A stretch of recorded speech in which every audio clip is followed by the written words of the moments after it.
Olá, meu nome é José Augusto Andrade e esse é o canal EBD José Augusto Andrade. Gostaria de estar convidando agora você para junto estar fazendo mais um estudo da revista Palavra e Vida da Convenção Batista Fluminense. Estaremos estudando o terceiro trimestre dessa revista.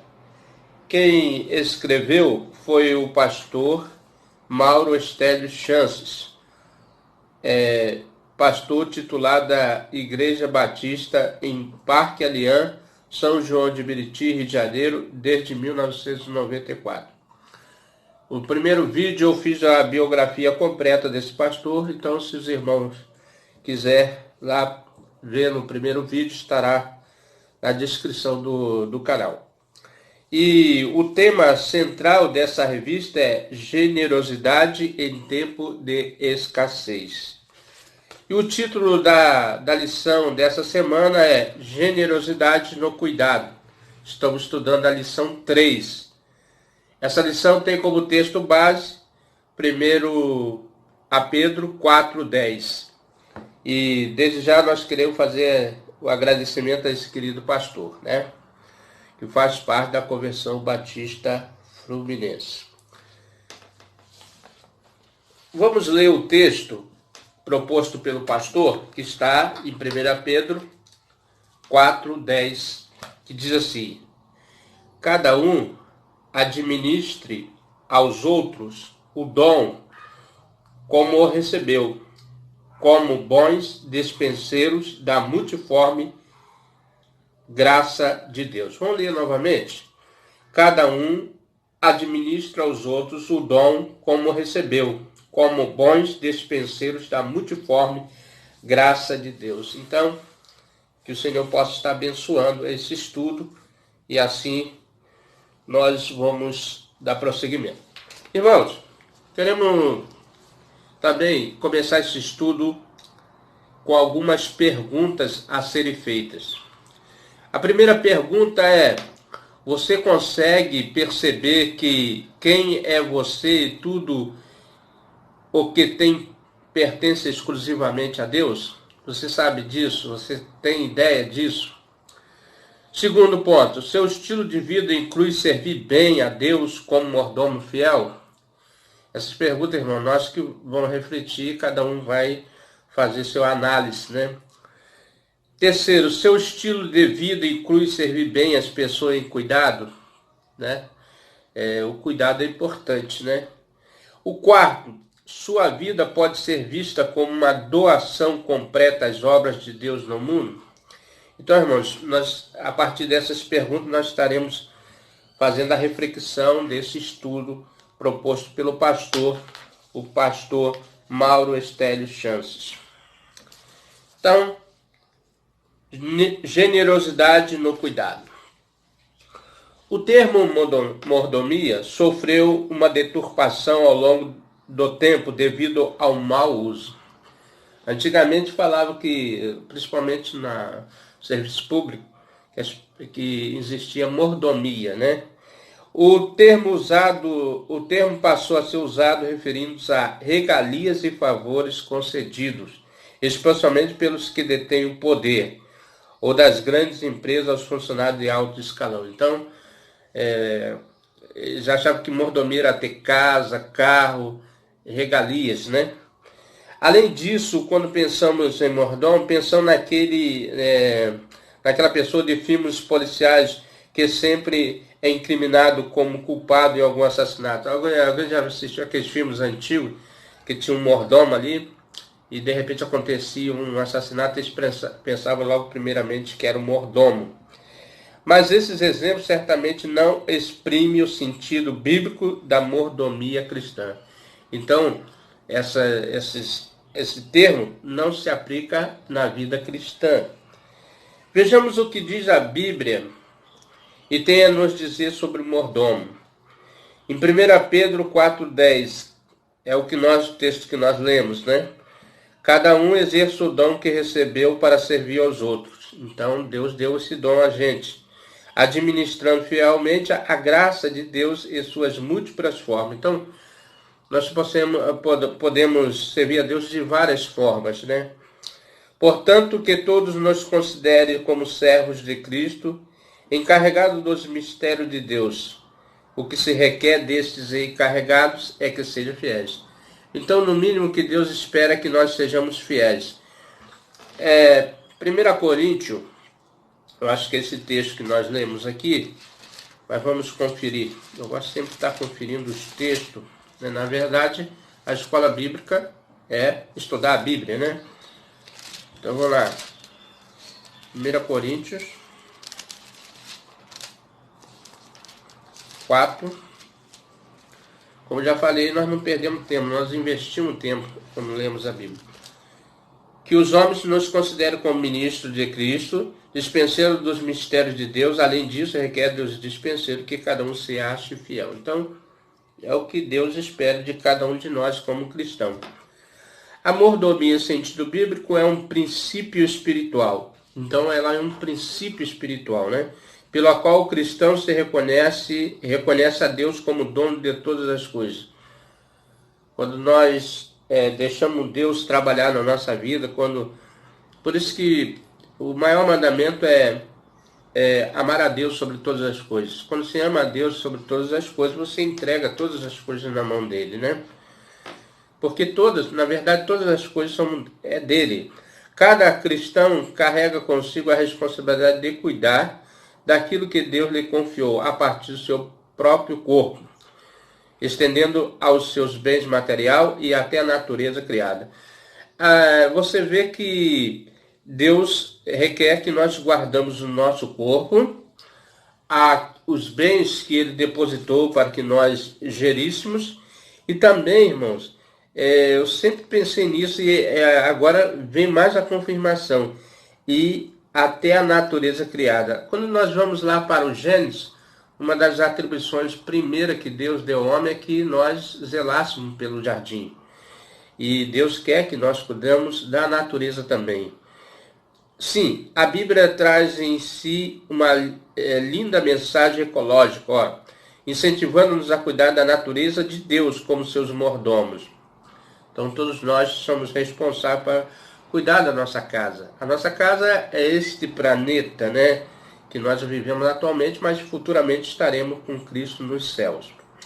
Somos responsáveis pelo uso dessas coisas de acordo com o propósito de Deus, tendo que prestar conta pela qualidade e pelo resultado de nossa administração. Então, a Bíblia diz que todos nós vamos comparecer ante o tribunal de Cristo e prestaremos conta a Ele.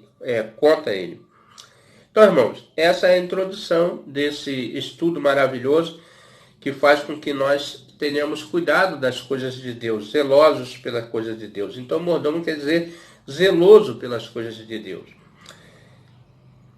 Primeiro ponto aqui, significado da palavra mordomo. Então, vamos ver o sentido da palavra mordomo.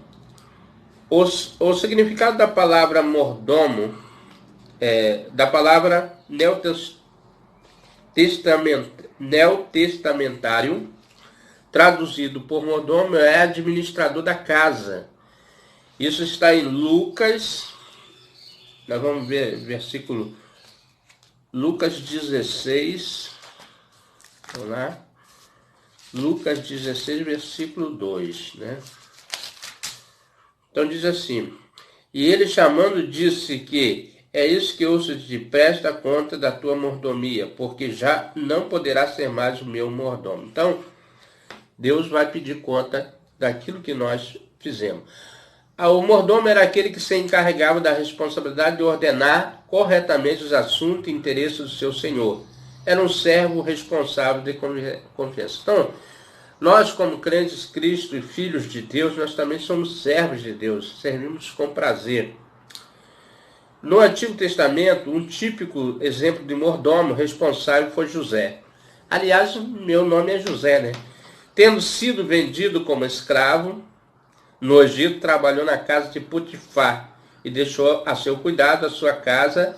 Ele confiou tudo o que possuía. Então, esse José, quando foi vendido pelos seus irmãos como escravo, ele lá estava como escravo, ele foi trabalhar na casa desse Potifar, que o Senhor lhe deu graça, né? E arranjou um emprego para ele, vamos dizer assim, um emprego, né? A sua casa lhe confiou tudo o que possuía, tudo, até sua esposa. Desde que deixou cuidando da sua casa e, aliás, menos que tocasse na esposa, né? Desde que deixou cuidando da sua casa e de todos os seus bens, o Senhor abençoou a casa do Egito por causa de José. Então nós vemos, irmão, que onde o cristão está, onde o cristão é inserido, ele traz bênção para aquele lugar.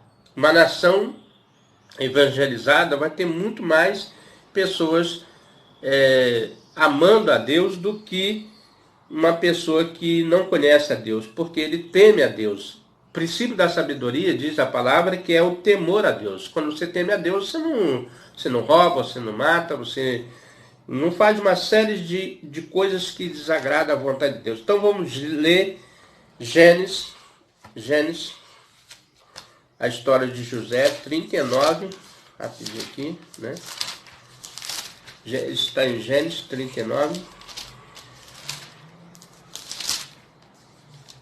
4 a 6. José achou graça aos seus olhos, ele serviu, e ele o pôs sobre a casa e entregou na sua mão tudo o que tinha. Então, o Senhor entregou tudo a ele, o Senhor da casa, né? Potifar. E aconteceu que, desde o que pusera sobre a sua casa, sobre tudo que tinha, o Senhor abençoou a casa do Egito por amor de José. E a bênção do Senhor foi sobre tudo o que tinha na casa e no campo. E deixou tudo que tinha na mão de José, de maneira que de nada sabia do que estava com ele, a não ser do pão que comia. E era José formoso a aparência e formoso a vista. Então, é uma história linda, uma história de fidelidade, tanto para com o seu senhor, né, o senhor Potifar, como para o Senhor dos reis, né? Quem tiver a oportunidade de ler essa história, que é maravilhosa. Então, irmãos, uma palavra que gosto sempre de frisar quando leio esse texto é cuidado. Então foi o que José fez, cuidou. A casa de Potifar ficou sob o cuidado de José. Ele deveria cuidar com zelo dos bens do seu senhor. O mordomo é, portanto, o principal servo que administra a casa do seu senhor. Então nós temos um senhor que é maior do que Potifar, né? Maior do que qualquer presidente, rei, governador. Nós temos o Senhor do Senhor, que é Deus, né? Deus é o Senhor de todas as coisas. No nosso caso, somos mordomos responsáveis em cuidar com zelo e amor das coisas de Deus. Então fica aqui para nós sempre estar alerta. Temos cuidado realmente das coisas de Deus com zelo e amor, né? Segundo ponto, irmão, aqui é característica que distingue o mordomo cristão. Então, como que você vai reconhecer esse mordomo cristão diante de uma imensidão? E nós vamos ver que a própria Bíblia diz: pelos frutos conhecereis, né? Mas aqui, o mordomo cristão é alguém que é nascido de novo. Então, a primeira característica, ele é nascido de novo. Como é que você nasce de novo? Foi a pergunta lá de Nicodemos, né? Será que poderia um homem voltar ao ventre da mãe? Não, o novo nascimento é uma mudança e um estilo de vida. Quando você fazia determinada, agora você já não faz mais, praticava, já não pratica mais, e você deu uma virada na sua vida, você em direção ao erro, agora você vai em direção a Cristo, né? Em direção ao trono do céu. Então, o mordomo demonstra... o mordomo cristão é alguém que é nascido de novo, por sua entrega pessoal a Jesus. Ó. O tal mordomo demonstra algumas características que se torna muito evidente o seu estilo de vida. Então, cristão também. Primeiro, um cristão verdadeiro reconhece que Deus é dono de tudo o que existe e vê a si mesmo como mordomo de Deus. Ele só não reconhece que Deus é dono, mas ele reconhece que ele também é um servo, né? Ao Senhor, seu Deus, pertence os céus e até os mais altos céus, e a terra e tudo que nela existe. Vamos ver, irmãos, lá em Deuteronômio 10, 14. Deuteronômio 10, 14, né?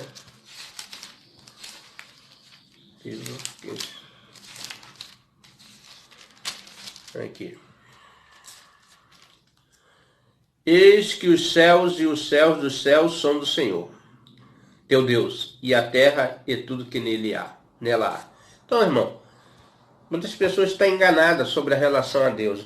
Tudo que existe nesse mundo pertence a Ele. Todas as coisas. E tem pessoas que acham que é maior do que Deus, né? Diz que Deus não existe, diz que... Mas isso é outro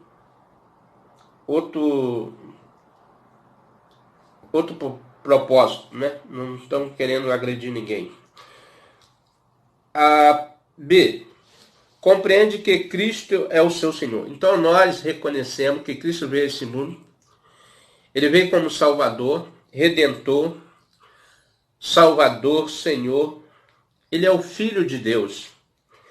Ele é o Deus que era verbo, se fez carne e habitou entre nós, como diz lá no Evangelho de João. Então, irmãos, vamos ler Mateus, Evangelho de Mateus 6:33. Quando nós reconhecemos a pessoa de Deus, de Jesus, né? O Filho de Deus.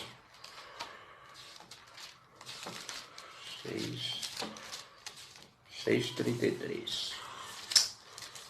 Mas, é isso mesmo?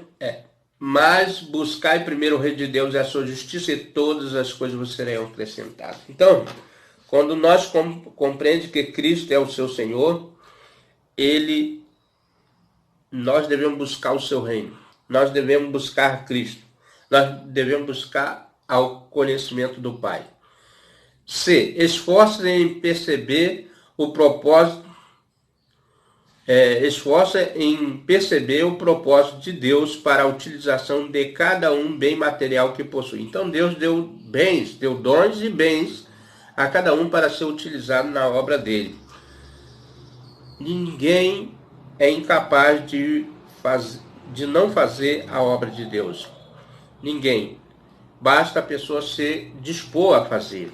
Então vamos ver em Lucas 12:42 a 43. E disse-lhe, eu vou ler o 41 também. E disse-lhe Pedro, Senhor, dizes essas coisas a nós, ou também a todos? E disse o Senhor. É isso mesmo? Lucas 12. Qual é, pois, o mordomo fiel e prudente a quem o Senhor pôs sobre os seus servos para lhes dar a tempo a ração? Ele falou, feliz aquele servo a quem o Senhor, quando vier, achar fazendo assim. Então, irmãos, Jesus foi para o Pai, lá em João 14, diz, e não deixaria órfão, mas viria. E quando ele vier, ele quer que nós, servos dele, estejamos cumprindo a sua palavra, trabalhando aquele bem-aventurado, aquele servo, a quem o Senhor, quando vier, achar fazendo assim. Então devemos fazer o que ele mandou, cumprir a palavra dele. Então, irmãos, dando continuidade, nós estudamos o primeiro ponto, significado da palavra mordomo. Segundo ponto, características que distinguem o mordomo cristão. Terceiro ponto agora, mordomia e generosidade. Na perspectiva bíblica de uma intricada relação entre mordomia e generosidade, uma vez entendido que somos seres criados e que Deus é o Senhor de todas as coisas, tornamo-nos solidários para com as necessidades do próximo. A generosidade é um estado de espírito que nos leva a agir com a bondade, cordialidade e simpatia, bem como educação e respeito ao próximo. Então, uma pessoa generosa tem essas características de ser uma pessoa bondosa, de cordialidade, simpatia, educada e que respeita o próximo. O livro de Provérbios, texto que correlaciona a vida prática ao contexto da aliança com Javé, que é Deus, contrasta dois modos de existir entre aquele que oprime e o que é generoso. Provérbios 22, já estava aqui já. 22, 7 a 9, que diz assim: o rico domina sobre os pobres, e que toma emprestado é o servo do que empresta. E o que semear a perversidade cegará male, e a vara da sua indignação falhará. O que é de bons olhos será abençoado, porque deu do seu pão ao pobre. Então nós vemos aqui, irmão, que aquele que está apto a doar sempre vai ser abençoado. E aquele que retém pode ter problemas, né? Pode ser retido também. No primeiro está o rico que empresta e domina o pobre que pede emprestado.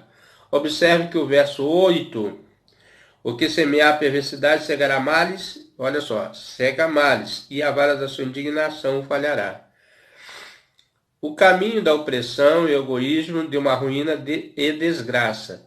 Em oposição a esse comportamento se apresenta a generosidade que reparte seu pão com o pobre, sendo felicitado com a bênção. Então, aquele que reparte, né, certamente o Senhor abençoará a sua casa, a sua vida, a sua família e os seus, né? Quando Deus abençoa, abençoa em abundância. O mesmo ocorre em Atos 20 e 35, quando Paulo, em sua mensagem, aqui Paulo pregando a Éfeso, né? Em Atos 22, 17, destaca o cuidado que os irmãos deveriam nutrir por si mesmos e uns pelos outros. Então essa é a recomendação. Atos 22, 17 e Atos 22, 28. E o exercício da misericórdia e generosidade para com os necessitados. É onde Paulo fala sobre isso aqui. Na atualidade, podemos destacar o gesto de algumas famílias, que mesmo devastada pela dor da perda de um filho em um acidente ou um assassinato. Quer dizer, quando a pessoa tem um ente querido, né, que sofreu um acidente e agora ele resolve fazer essa boa ação doando os órgãos. Reunir esforço para doar seus órgãos, desejando que se prolongue a vida de pessoas desconhecidas, indicadas em uma lista de espera de transplante. Há de se refletir, de igual modo que a generosidade em sua conexão com a mordomia deve nos impelir a uma ação solidária complacente a tempos da pandemia. Então ele está falando aqui isso também nesses tempos solidários de pandemia. Com a seguinte forma como lidamos com o nosso recurso pode levar se somos ou não bons mordomos, conforme nosso agir, né? Se nós estaremos aptos a ajudar as pessoas. Com efeito, um bom mordomo generoso, pois não aplica avareza ao coração, né? Aquele que é generoso não aplica avareza. Ele está disposto a dar melhor de si, por amor àqueles que estão em necessidade e desespero. Então, esse é, né, a mordomia e generosidade. Então, irmãos, nós vemos aqui que vale a pena ser generoso. Quarto ponto, irmão, doação e generosidade. Doar e ser generoso. Em diálogo com a sessão anterior, podemos observar que a doação e generosidade caminham lado a lado. Então, uma coisa não está separada da outra. A recomendação do apóstolo de João, o apóstolo João que está lá em 1 João, na carta dele, 1 João, que diz assim, capítulo 3, de 18 a... Eu vou ler o 17 porque depois ele vai mandar ler também. Quem, pois, tiver bens no mundo, e vendo seu irmão necessitado, lhe cerrar o seu coração, como estará nele o amor de Deus? É uma pergunta, né? O apóstolo João está perguntando. Vendo seu irmão e cerrar no coração, bloquear no coração, e ver o seu irmão em necessidade e não estender a mão. Meus filhinhos, não amemos de palavra, nem de língua, mas de obra e em verdade, quer dizer, ação, né? E nisso conhecemos que somos da verdade, dele asseguraremos nosso coração. Nisto conhecemos que somos da verdade, diante dele asseguraremos nosso coração, né? Sabendo, se o nosso coração nos condena, maior Deus que o nosso coração, e conhece todas as coisas. Até o 22, né? Amados, se o nosso coração nos condena, temos confiança para com Deus. E qualquer coisa que lhe pedimos, dele receberemos, porque guardamos os seus mandamentos. Então, quando Deus resolve abençoar, porque ele sabe que nós o amamos e guardamos os seus mandamentos. E fazemos o que é agradável à sua vista. Então, Deus ele vai ver a sua maneira de proceder e Deus vai te abençoar, porque ele te conhece. É que não amemos de palavra, nem de boca para fora, mas de fato e verdade. Nesse contexto, o modo visível do amor de Deus e no cristão é a abertura para o outro em sua necessidade. 1 João 17, eu já li aqui, né? Quem, pois, tiver bens no mundo e vendo seu irmão necessitado cerrar o seu coração, como estará nele o amor de Deus? Aí depois ele cita a parábola do bom samaritano, que está lá em Lucas 10, 25, 37, né? Mas nós não vamos ler, não deixar para os irmãos ler, né? Mas é a parábola que já fala aqui sobre a parábola do bom samaritano, que viu um homem, né, que foi assaltado e foi deixado na estrada, quase morrendo. O sacerdote, o religioso, passou e não deu auxílio, mas ele, que era um samaritano, ele era um estrangeiro ali, né? Ele não era de Israel, ainda que teria habitado ali nas terras de Israel, ele era um estrangeiro, uma mistura de povo que se habitou ali nas terras de Israel. E samaritanos não se davam com judeus, e Jesus usou exatamente o samaritano para mostrar como eles estavam afastados de Deus, porque até aquele samaritano teve misericórdia, né? Conta uma linda história de generosidade ao relatar o cuidado que aquele samaritano teve para com um homem ferido e caído, contrastando com o intérprete da lei, quer dizer, os religiosos, né? As pessoas que eram zelosas em seu zelo pela religião e pelas coisas eternas, descuidou do mais importante dos mandamentos, amar o próximo, ainda que diferente da sua concepção religiosa. Então aquele samaritano, ele teve esse cuidado de amar ao próximo, né? E Deus, os dois maiores mandamentos que Deus resumiu foi amar a Deus sobre todas as coisas e ao próximo como a ti mesmo. Não há outra palavra para designar essa atitude senão generosidade. Ao final, Jesus incentiva aquele legalista e a nós também a agir da mesma maneira com amor ao próximo. Então Jesus está sempre incentivando a nós a deixar o legalismo e fazer as coisas corretas, né? A verdade. Quando decidimos participar de uma obra de caridade, uma campanha humanitária, mesmo um mutirão missionário, nossa motivação precisa ser a generosidade aliada à mordomia cristã. Então, esse é o ensinamento que fala sobre generosidade no cuidado. Para concluir, irmão, essa lição diz assim: o cuidado e o evangelho são inseparáveis, assim como a mordomia cristã e a generosidade. Suas raízes não estão em programas, quer dizer, nos programas das igrejas, mas em sua relação direta com o Deus vivo. Ele é quem define e direciona a qualidade da mordomia, capacitando pessoas dispostas a ser exemplo de cristãos para outros seres humanos.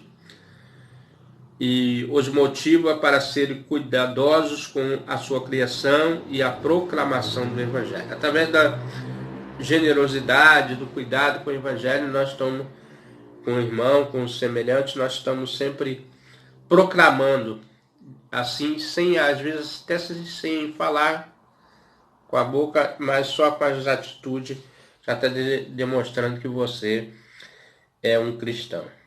Irmãos, chegamos ao final de mais uma lição maravilhosa, né? Desse autor maravilhoso que é o autor da nossa revista, Mauro Estélio Chance. Que Deus possa estar abençoando esse querido pastor que tem que vai trazer todo esse trimestre essas lições maravilhosas. Mas eu também quero agradecer também aos irmãos que têm acompanhado conosco nesse canal, que Deus tenha aberto essa porta para nós evangelizar, né? Assim está proclamando a palavra de Deus. E eu quero agradecer pelos os inscritos, aquelas pessoas que vão se inscrever. E quero dizer que esse canal aqui, irmão, é um canal que é direcionado para evangelizar e ganhar também almas através do reino de Deus, conforme o Espírito Santo assim nos concede. E eu quero agradecer pela sua vida, estar orando, que os irmãos continuem orando por mim e por tudo, né, para que o Senhor sempre me dê e capacite através do seu Santo Espírito. Vamos orar? Vamos agradecer a Deus. Pai Celeste, Deus maravilhoso, Deus único, verdadeiro, a qual nós conhecemos a Ti, através do Seu Filho Jesus Cristo, que veio a este mundo para salvar a humanidade. Tu não veio para condenar a humanidade, mas Tu veio, Senhor, para salvar, e todos aqueles que se achegam a Ti, se aproximam de Ti com um coração sincero e humilde, o Senhor está pronto para perdoar os pecados, sarar suas feridas. Que o Senhor possa estar perdoando os nossos pecados, nossos erros, nossas falhas, porque somos seres humanos, Senhor. Somos sujeitos ao pecado, mas somos seres arrependidos e não queremos continuar pecando, Deus. Por isso, Senhor, eu peço a Ti a ajuda dos altos do céu para que nos auxilie através do Teu Santo Espírito. Abençoe os inscritos do canal, os irmãos, Senhor, que têm acompanhado, que têm, Senhor, nos prestigiado, que têm nos dado crédito. Pai, abençoe eles grandemente, poderosamente, aquilo que eu não consigo fazer, Senhor, mas que o Teu Santo Espírito vai no coração de cada um e possa testificar as palavras, Senhor, para cada uma dessas pessoas. Muito obrigado, Senhor, pela oportunidade que o Senhor nos dá. Eu quero te agradecer, te louvar, te exaltar, acima de todas as coisas, Senhor, porque o Senhor é um Deus maravilhoso, poderoso. Tu és o único Deus vivo e eficaz que é real, Senhor. Enfim, ó Deus, muito obrigado em nome de Jesus. Meu amigo, meu irmão, se você tem gostado desse estudo, venha conosco. Até o próximo estudo, se assim o nosso bom Deus nos permitir. Amém?